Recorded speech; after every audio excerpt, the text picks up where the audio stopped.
Hello, good morning, students. Hope all are doing well. Myself, Shelly Kataria, and today we will discuss about our next topic, that is acute and chronic diseases. Okay, so let's proceed. Acute diseases are those diseases that last for short period of time. जो छोटे से period of time के छोटे से time के लिए रहती हैं, फिर ठीक हो जाती हैं.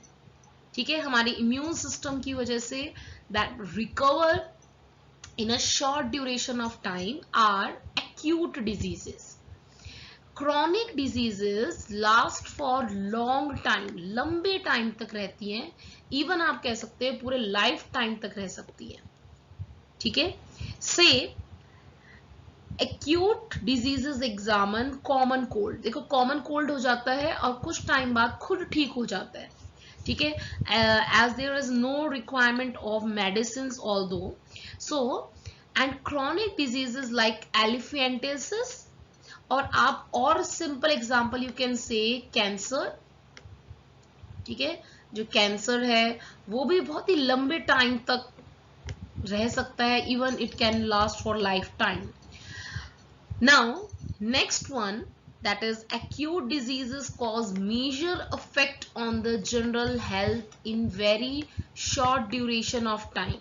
एक छोटे टाइम के अंदर ही, भले ये थोड़े टाइम के लिए होती हो, बट ये थोड़े टाइम के लिए होते हुए भी डिजीज ये बॉडी में बहुत ही प्रॉब्लम्स क्रिएट करती है. लाइक कॉमन कोल्ड में कितना पर्सन सफर करता है. ठीक है, he or she is will not feel good. It takes long time to cause major effect. ये प्राइमरी स्टेज के अंदर स्टार्टिंग में तो इस डिजीज के जो सिम्टम्स हैं, या आप बोलो डिजीज के जो प्रॉब्लम्स हैं, वो समझ में भी नहीं आते. जो थोड़ा टाइम हो जाता है, देन थोड़ी सी प्रॉब्लम्स बढ़नी स्टार्ट हो जाती है. ठीक है, स्टेज ज्यादा हो जाती है, तब उसके सिम्टम्स ज्यादा मेजर हो जाते हैं. Next one, feeling of tiredness does not occur all the time. मतलब ठीक है, मतलब इतनी ज्यादा मैक्सिमम इंटेंसिटी से या इतना ज्यादा ऐसा नहीं है. पर्सन 24 आवर्स ही हमेशा, हो सकता है कि जब तक वो मेडिसिन ले या उसको कुछ टाइम के लिए अच्छा फील भी हो, लंबे टाइम तक उसे थकान या फिर प्रॉब्लम्स फेस नहीं करनी पड़ती. But in chronic diseases like cancer, elephantiasis मैंने बताया था, एलिफेंट जैसा फुट हो जाता है, तो उसके अंदर पर्सन को हर टाइम अनईजीनेस जो है फील होती है. ठीक है, कि कुछ एबनॉर्मल है मेरी बॉडी के अंदर. Next one, weight loss does not occur. छोटे टाइम के लिए प्रॉब्लम है तो इतना कोई बॉडी पर इफेक्ट नहीं डालती है, but that is not the major effect. Body का लॉस वगैरह होने के चांसेस बहुत ही रेयर हैं. And one does not become short of breath. मतलब ऐसा नहीं है कि बहुत ज्यादा वीकनेस आ जाए बॉडी में, उसे ब्रीदिंग प्रॉब्लम होनी स्टार्ट हो जाए. That will not take place in maximum acute diseases. Weight loss will occur and shortness of breath का मतलब क्या होता है कि सांस भी अच्छे से नहीं लिया जा रहा, सांस रुक रुक कर आ रहा है. ठीक है, okay. Next one is acute diseases do not have long term effect.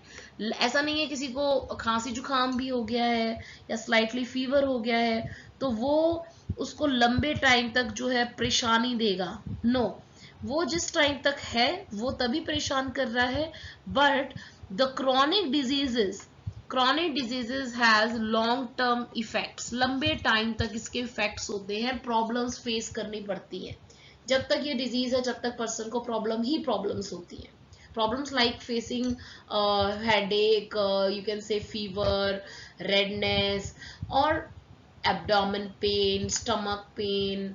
तो ये बहुत सारी प्रॉब्लम्स है. So this is all about the difference between acute and chronic disease. Like say an example, TB, that is TB, आपने heard about TB, that is tuberculosis is also a chronic disease. लंबे time तक चलती है. ठीक है, और like you can say other than common cold, that is malaria भी कुछ टाइम बाद जो है सही हो जाता है. It is also acute disease. Okay, so thank you student, this is all about today's lecture. Okay, thank you and have a nice day.